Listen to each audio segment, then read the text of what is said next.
The International Criminal Court is now in session. It was Joshua Arap Sang's lawyers' day to prove to the trial chamber judges at the ICC that indeed their client was innocent. The defense team led by Katwa Kigen, while disputing prosecutors' evidence that Sang committed crimes against humanity and forcible transfer of population among other counts, claimed that no evidence has directly implicated him with the said crimes. For purposes of our case, direct evidence would be an audio.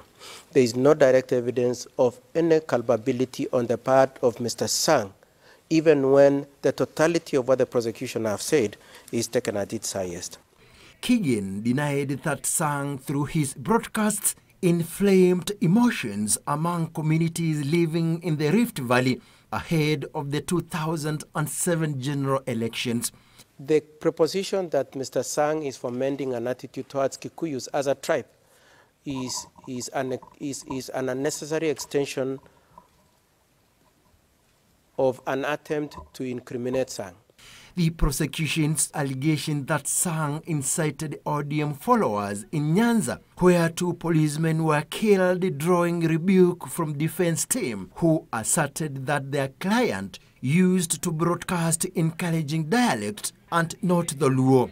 If the prosecution were very particular that they want to rely on this, I do not deny that they could have possibly gone and looked for witnesses to show that the killers of the 2 administration policemen were Kalenjins, so that we could make the argument, for instance, that probably these killers are the ones who had Mr. Sang and went all the way.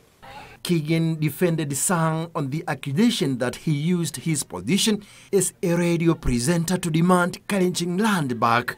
We have said and we maintain the position that Sang never said those things. Is it possible that that kind of discussion, even if it is founded in fact, can it not be manipulated by someone who may have an anti-Kikuyu agenda for sinister purposes? Even assuming that Mr. Sang had discussed that issue, we submit that it doesn't constitute a crime because it is an issue that is legitimately discussable as in a democratic situation. Playing audio extracts as testimonies, Kigen accused the prosecutor of mistakenly using voices of other radio presenters to claim it was Sang's.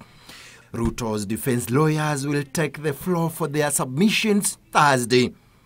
Samson Kitavi, Channel 1 News.